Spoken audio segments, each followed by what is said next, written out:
I'm going to be joined by guests coming in. We have Gedera, who's joining us as well. And we have, Lauren Degan-Amos, he's the senior researcher. Parchin Wagner is joining me from London. He's part of the Center for Iranian Studies, SOAS. We have Major General Sanjay Mestron joining us. Sushant Sareen is Senior Fellow of ORF. Parchin, give us a sense of what's really happening in Iran if you have been able to connect with your family at home. Well, I have no family in Iran or connections to Iran. I'm a British scholar of Iranian studies. The general headquarters in eastern Tehran has been bombed, along with the Beit-e-Rahabari, that is Khamenei's official residence complex. Khamenei is not in hiding, Maria, or escaped from Tehran. He already was outside Tehran, even as this occurred, and he has been subterranean for quite a while. The intelligence ministry, the Vezarat-e Amniyat ve Itlaat-e Keshvar, was also hit this morning. The interior ministry was hit and relocated from Fatimi Square, downtown Tehran. The missile ballistic complex at Parchin, southeast Tehran, where test work on mounting nuclear warheads on conventional missiles has also been hit. And that was a bone of contention with the talks that were going on leading up to where we were in Geneva. Then we also know that General Ali Shamkhani is possibly eliminated. He is Khamenei's right-hand man, not just for these talks, but former head of the Supreme National Security Council. And that is a major hit. Along with Brigadier Pakpur of the IRGC, a commander who was responsible for the murder of so many Iranian protesters over the last 2 months, December and Jan. And of course, Ghulam Hossein Ejei, the cleric in question and head of the Iranian judiciary, who also has overseen the crackdown and murder of so many thousands, including pulling Iranian protesters, wounded men and women from their hospital ward beds, as hospital staff look on helplessly and taking them for execution we are or looking imprisonment. At day one. This is day Exactly. one of these strikes. And Iran has retaliated as well. So Iran will retaliate because it's a scattergun approach that they will take. So Exactly. Lauren, perhaps Israel was also prepared for this retaliation that would come from Iran. You have to unmute yourself, Lauren. Sorry. No, I'm not unmute. So it was a siren before. Can you hear me now? Yes, please go ahead. Okay. So, this is the beginning of this operation. Israel and United States Armed Forces have launched a joint operation against the Iranian regime. And the Iranian regime is developing capabilities and taking action through limiting the state of Israel through the direct conflict and proxies. But I think what it's so different from last June, that for Iran there is not a lot of proxies and partners that will collaborate with them. And maybe we'll see some changes right now. Okay, since you're joining me from Gedera, give me a sense of where you, how is the situation there? And within Israel, how many targets have been hit? How many cities have been hit? So I don't know exactly all the numbers and the current locations, but I can tell you there is a lot of tension right now in Israel. We are getting a lot of alarms during the cell phone, and it makes all of us be very afraid and nervous. It's not how we thought that we are going to celebrate Purim, our holiday, tomorrow. And unfortunately, we are going to be in the shelter all day. Okay, let me bring in Sushant Sareen before I go back to Parchin and bring in Major General Mestron as well. Sushant Sareen, Iran has targeted US military facilities in the Gulf region, including reported strikes on US Fifth Fleet, headquartered in Bahrain and bases in Qatar and Kuwait. That's the preparation which is there also on this side. So are you then saying that this is a full-blown war which is now happening in Middle East? Maria, quite really it's a full-blown war. But the question is whether the other Arab states will also start participating in this war on one side or the other. And I would imagine that given the reactions that are coming out from the Arab capitals, including Saudi Arabia. They have condemned Iran targeting their territory uh, quite strongly. And their point is that almost all of these countries had said that they are not siding with any side in this particular conflict if it breaks out, that they will not allow their territory to be used. And they were trying to give all kinds of assurances to Iran. And yet, Iran decided that it will target American targets in these countries. And this is quite clearly something which is not acceptable to them, at least from the initial statements that are coming out. Now, the question is whether they put in some part in this conflict, or they will do what some of the other countries are doing, condemn and issue statements and stuff like that. But frankly, from an Iranian perspective, if the Arab states were to turn against Iran, then it really makes Iran very isolated in the region, which is not a very good thing for Iran at this point in time, because at Yes. least the regime in Iran is facing an existential challenge right now. And Yes. because they are facing an existential challenge, they're going to be desperate. They are trying to throw whatever they have at whoever they can. Which may or may not be a very smart strategy, but like you yourself said, we are in the first 12 hours of the war. We don't know Yes. how long it's going to last.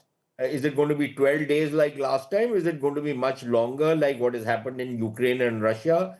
None of that is very clear right now. Will there be a regime change, as Burzine was talking about? Will there not be a regime change? How will that come about? What are going to be the Yes. objectives? What is the fallback position? Yes, Nothing I'm is known. trying to understand what is the objective of this war.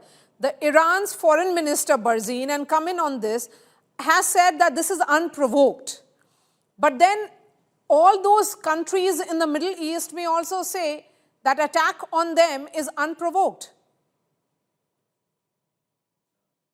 The tone and tenor of the GCC states, who so far were playing a cautious, skittish approach to the matter, because Iran has gone and alienated them too now.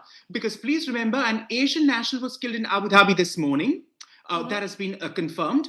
So there was one civilian in the UAE as such. And the targets by Israel so far have been against the Iranian establishment. They are not wanton scattergun approach targets that Iran has always consistently undertaken. So yes, it attacked Mina Salman in eastern Manama, Bahrain today, or Al Dhafra in UAE, and Ali Salam in Kuwait. But there will be further strikes by Iran where it will be desperate, and these clumsy attacks will only alienate the regimes in question across the Arabian Gulf. And that's what's to be seen when Iran Yes. loses any support. Not that it had any in the first place. No, Because but you have, Maria, and if I finish with this, you have yes. Iran's weakness is evident to everyone, not least itself, but it cannot compromise with the US at these talks in Geneva and elsewhere, because that would question its very core ideology and questions of Yes, because sovereignty questions of an will be already asked now discredited to regime. Iran.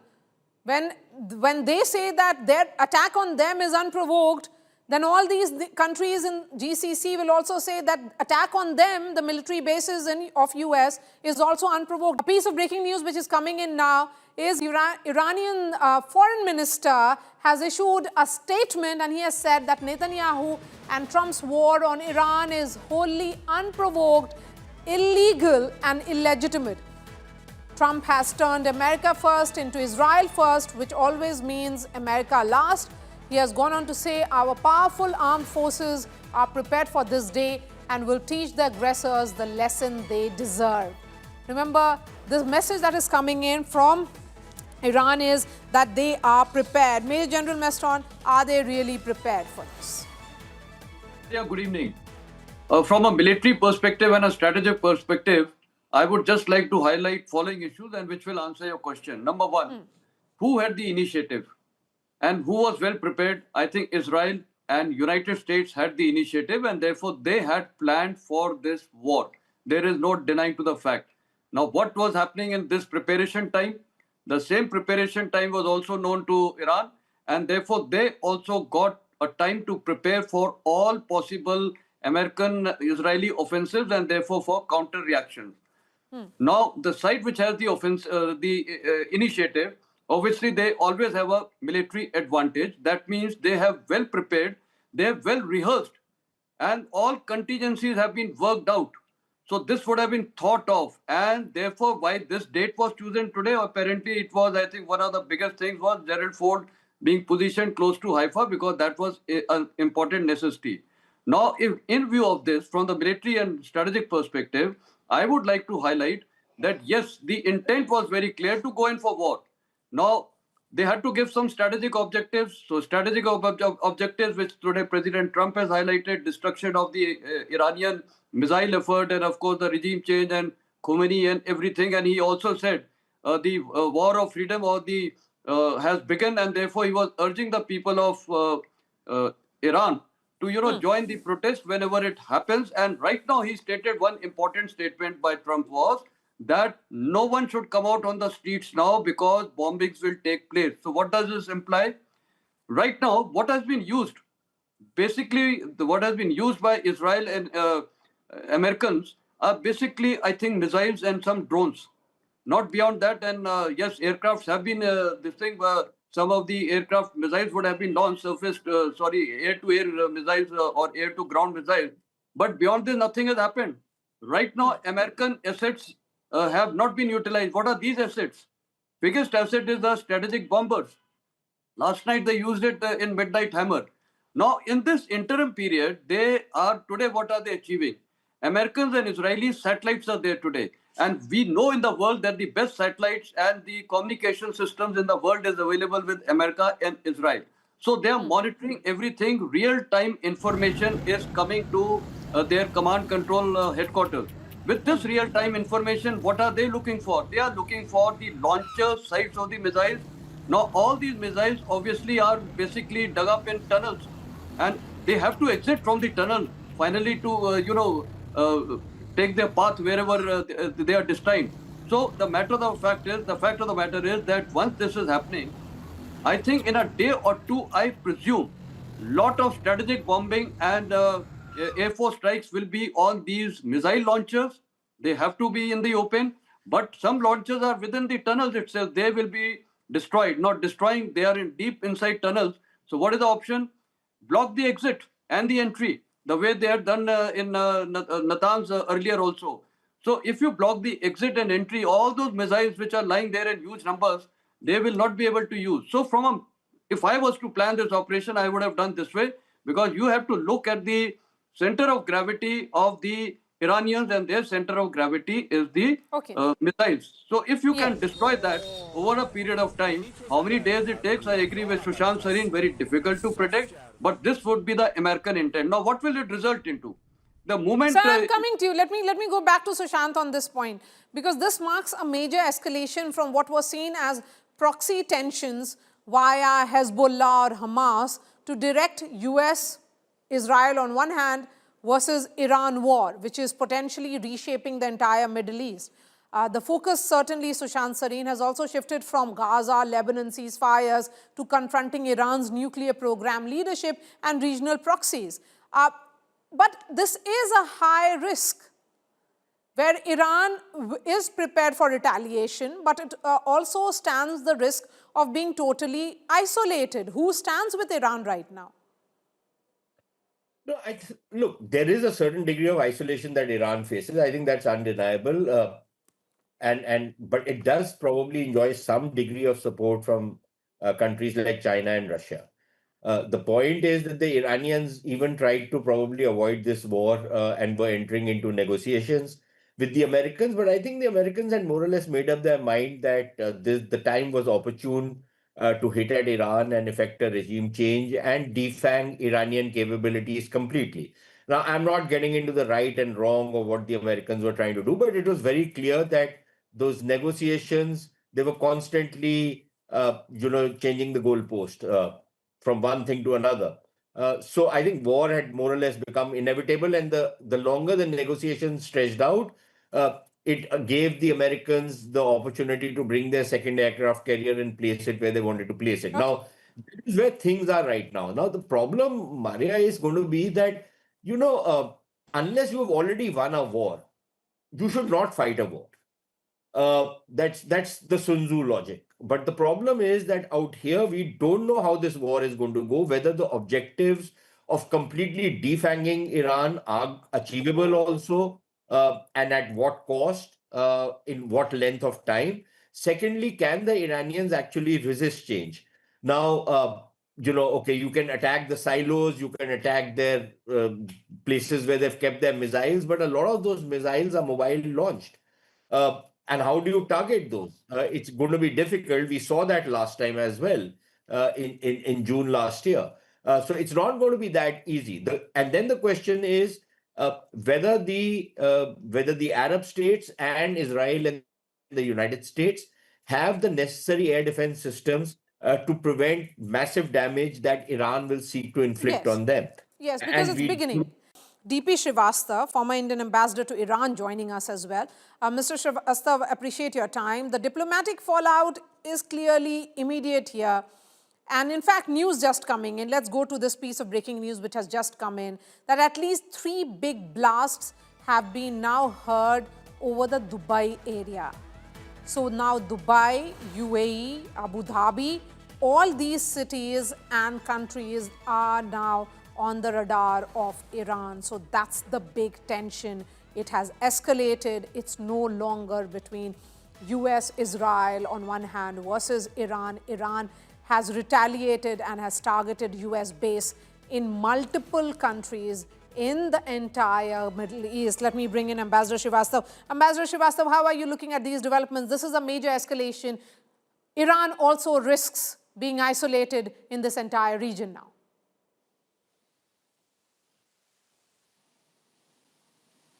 Ambassador Srivastava, if you heard me, sir. Yes, the Israeli and the American strike has come just at the time when the negotiations were progressing well. The Omani's foreign minister, who was the interlocutor, had made a statement yesterday in US in which he said that a deal is within reach. To strike at this time is essentially a repeat of what happened in June last year, when the American-Iranian negotiations were reaching a point where there could have been an agreement, Israel had struck. This time, of course, America has gone in with Israel. They have also expanded the war aims beyond nuclear disarmament to regime change. And this is a very major change. Israeli position was always for regime change. The US position kept vacillating, and there were statements by President Trump that the focus was on the nuclear issue, which was negotiable. Now that the aim has widened, this carries the risk of a wider conflagration. And of course, Iran had conveyed that this time they will not exercise the restraint they did last time when they telegraphed their retaliatory attacks in advance to Americans to minimize casualties. So what you're seeing is that a series of Iranian retaliatory strikes across the region, which is going to increase the risk to all countries. Okay.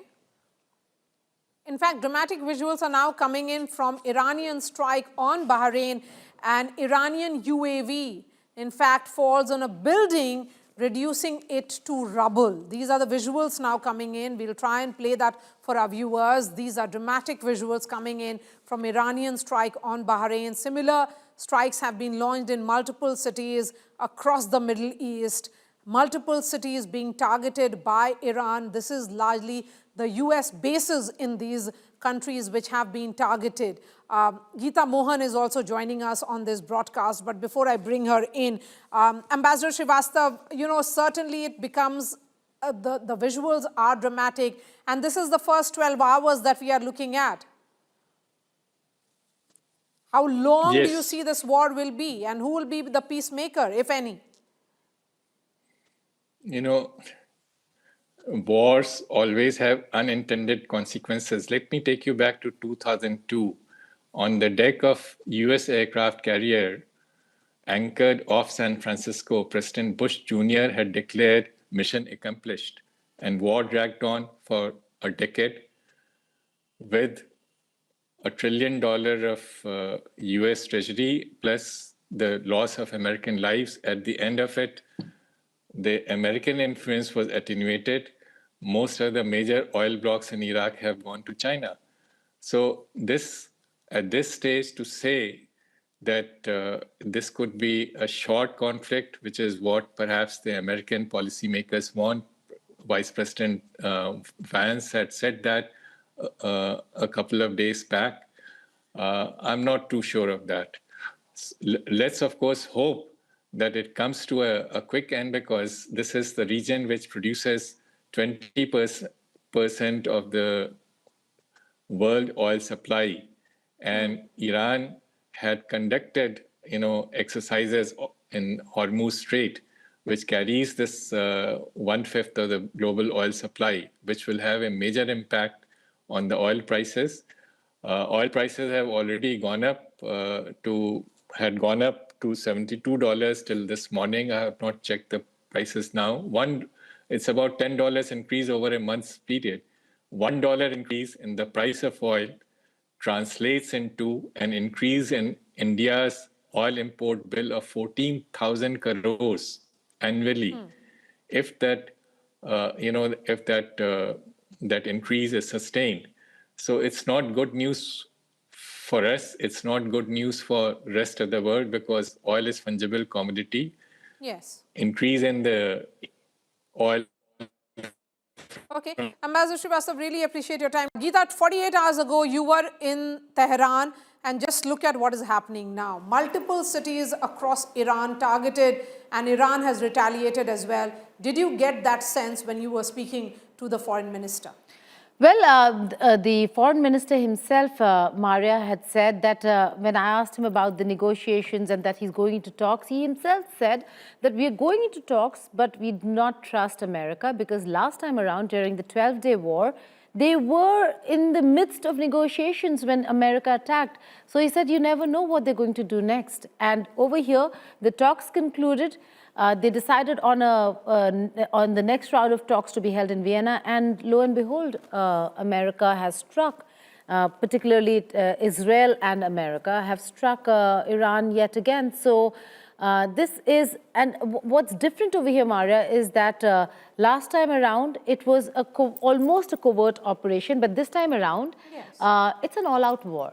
President Trump has come out and made that statement, saying that we are going to ensure that the regime is toppled. So the sense that we got, and when we were going into Iran, we were very clear of the window that we have. And that was the real window for us. Our interview got confirmed really only a few days before we had to travel, and which was huge. But the window was just that. Prime Minister Narendra Modi in Israel, the fact that the strikes are not going to happen around that time, and we had to leave before the weekend. So people had anticipated that something is going to happen, but we did not think, when the talks took a positive turn, Maria, we didn't think that America would do this yet again. So what was the indication? And I'll ask the producer to take that chunk out of Geeta's interview where she had asked that specific question, that are you sensing war? And the response that came in from the foreign minister. But Geeta, let's go back to that point where you said that there was an indication that it had taken a positive turn. When was that positive turn? Well, and what was giving Iranians hope that perhaps this war will not happen? Well, it was Thursday and Friday when he was there and the talks had begun in Geneva. And then once the talks concluded, the announcement happened that the next round of talks are going to take place in Vienna. So we thought, okay. And a lot of people that we were talking to and asking, we said, okay, is there going to be a war or not? And quite a few of them, like Foreign Minister Arakchi, said that, well, just because talks are on and they're moving towards another round does not mean that we should be trusting America, and that no matter when, there is going to be war, that don't expect a deal to happen anytime soon. So I think a lot of them on the ground were quite prepared or are quite prepared that, that with America, it is not going to be, and till the time it is America and Israel, it is not going to be a conversation and engagement where they are looking at a sensible outcome. They're looking at toppling the regime, and they're very clear.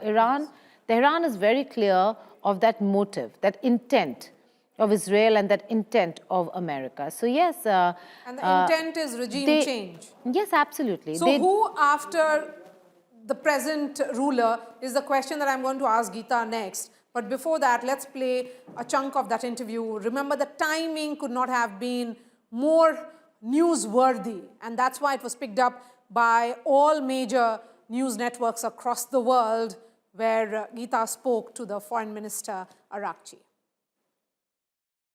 There is only one entity in this region who wants war, and that is Israel. It's the fact that Israel is trying to drag the United States into war with Iran. They cannot do it by themselves. They tried it and they failed, and they asked the US to help them. And now I believe that this is an Israeli plot to drag the United States into war in this region. Would you make a distinction between Israel and Netanyahu? For the time being, no. He is the Prime Minister of Israel. He is the man who decides for Israel. So this is a disastrous plan by Israelis. They want to perhaps establish their hegemony to the region, which is not going to happen. But we are seeing, there are many indications that it is them who are trying to drag President Trump to war with Iran, which would be very unfortunate against the Americans' interests if they do that. Geeta, let's talk about what after the plan that the US and Israel has of a potential regime change. Will Iran's present leadership give in? And given the clampdown that we saw just a few weeks ago of the protests that were there on the streets of Iran and Tehran in particular, is regime change a possibility?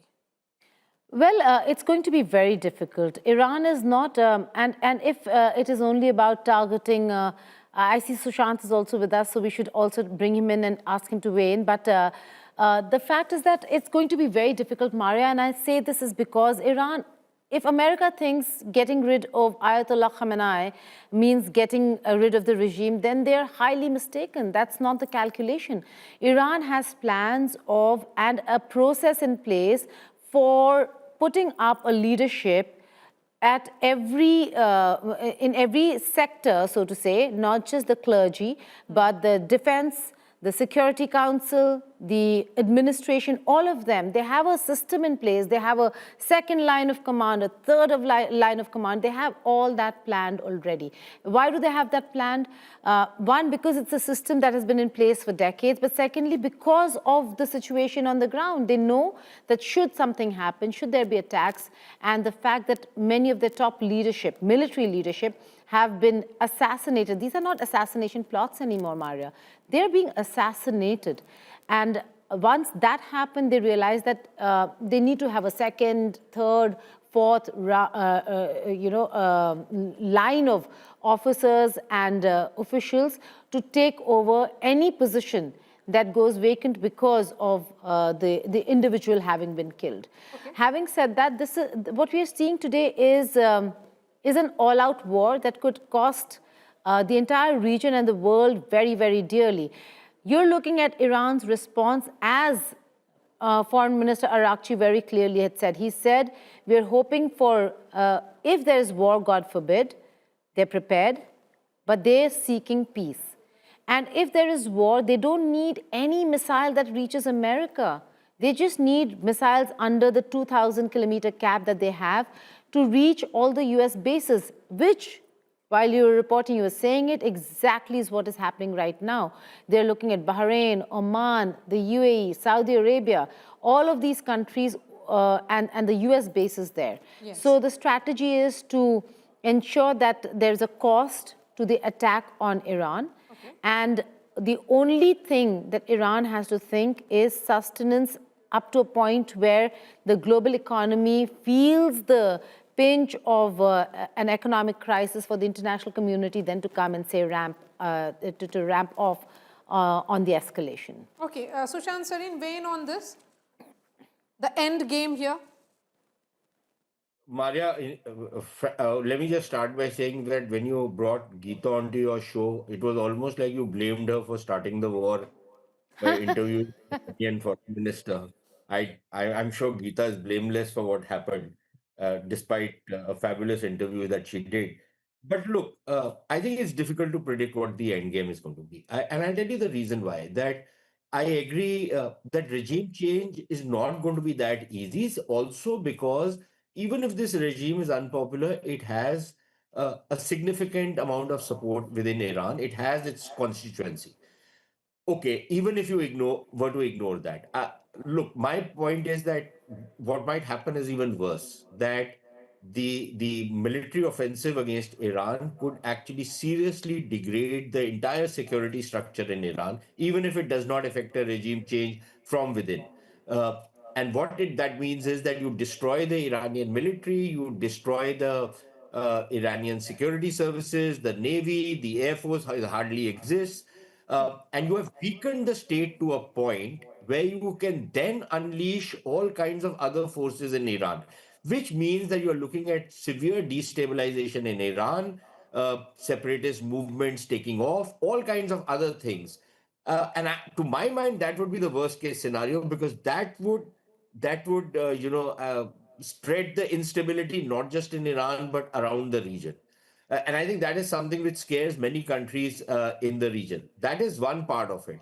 The other part of it is that, as far as the end game is concerned, look, war is very unpredictable. I remember when the Ukraine thing started, there were people in India who were saying that we have gamed it all. Within 10 days, the Yes. Russians will occupy the all of Ukraine. It's like 4 years and they're nowhere closer to the end of war, 4 or 5 years, whatever. Uh, so the point is, it's very, very dicey business. And we have a general sitting with us. He'll tell you that all these very fancy plans that everybody has gamed and made, they last the first missile shot and the first, soldier on the ground. The Exactly. moment you move it. After that, everything is you make it up as you go forward. Okay. So say that there is some kind of an end game. How exactly this will play out, for all Sushant, you in know. fact, US President Donald Trump has spoken to a local media and he has said that main concern is freedom for the Iranian people as the US launched military strikes in the country. He has said, and I'm quoting him, "I want a safe nation, and that's what we are going to have." The president has said this is his first reportable remark since announcing the major combat operation in that video message, which came in around 2:30 a.m. So US President Donald Trump saying that he wants a safe nation, and that's what we are going to have. Geeta, you were there in Tehran. Let me go back to that question. How safe was it when you were present there for those 48 hours? Well, it seemed quite safe. It didn't seem like there is going to be, or it's a country in conflict, or even a country under sanctions, Maria, and that's the reporting that we did. A lot of people questioned why did I have my head covered when I was interviewing the foreign minister. We follow protocols. I'm a journalist. If I go to Afghanistan, I fight for women's rights on Indian soil, and I will continue doing that. But if I have to go report from Afghanistan, I will have to cover my head, as I had to when I conducted that interview. But when I was in Tehran and we were reporting from Tehran, I did not wear a veil. I was not covering my head. I did not cover my head in Tehran, in the city, when we were reporting. So it did feel normal. But I do see a change within Iran. I see that the moral policing has gone down hugely. I was there in 2012 for the NAM summit, and it was very, very strict back then. There was no way that I could wear a three-quarter sleeve and think it's okay to go around the streets of Tehran or not have my head covered. But Tehran has changed because, yes, there has been a pushback and a serious call for reform, and that you're seeing the administration realize. While we talk about myopia of American strategy when it comes to attacking Iran, because they will also not be able to sustain it for long, I suppose the regime also understood the myopia of this kind of enforcement, and I think that was the lowest hanging fruit that they could give in on, and that's why they're not as strict in Tehran and in the cities as they used to be, and you will see women not. I'm going to actually play that a conversation, Geeta, and your report from Tehran, and this is February 26th that Geeta was reporting from Tehran. Let's listen in to what she got for us from Ground Zero, Tehran.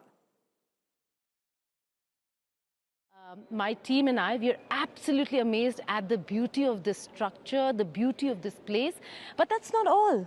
I said this is cucumber and mint sharbat, and that is saffron tea with baklava. Okay, so I'm just going to pour the... Yeah, I just ordered that because it just looks so exciting.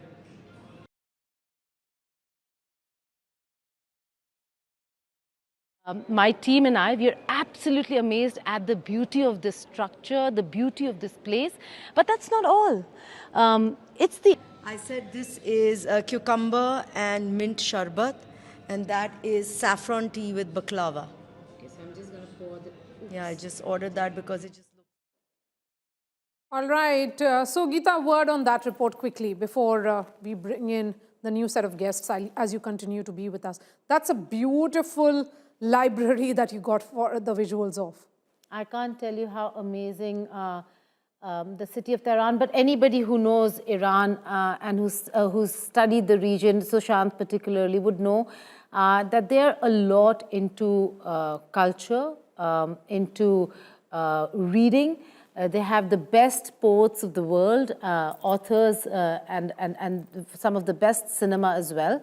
But yes, it was a very restrictive society, and I see a huge change. I see it opening up. There still needs to be a lot that needs to be done. We asked the foreign minister that, you know, most of your isolation is also because you have been rather oppressive and you should be looking at reforms. We asked that question, and he did say that they are looking at reforms. Masoud Pezeshkian, who also came under attack or is one of the main targets, is actually a reformist in Iran. Having said that, should foreign interference be allowed for a country's government to change for the better is something that the international community will have to look and answer. Absolutely. Because there are so many other countries, I'm not going to name them, Maria, but there's so many countries who are American allies and where women's rights are questionable. Rather, the enforcement of hijab or the enforcement of veils are quite prevalent in many of those other countries that are strategic partners of the United States of America. And America doesn't seem to have a problem with that. So Shant wants So to it's come defiance, in as well. I think that's a problem. Defying America. Yes. I agree with the point that Geeta is making. Even if there is an egregious system in any particular country, I think there are ways and means of trying to pressure them into reforms rather than invading them or attacking them. Because if you look at the United States or many of the countries of Western Europe, the kind of wokeness and nonsensical gender policies and transgender policies where 5-year-old kids were being made to change their sex because, you know, some small kid suddenly thought he's a girl or a boy. It's madness what is happening out there. So should somebody start invading them, bombing the hell out of them because they have such bizarre policies? So I think there are self-correcting mechanisms in every society. In some societies it takes time, in other I agree. societies it doesn't. So I think we need to be very careful about going and bombing the hell out of a particular country because you don't like the system out there. Absolutely. I agree with you, Sushant Sareen. Major General Sanjay Mestron, thank you for joining us. Thank you, Sushant.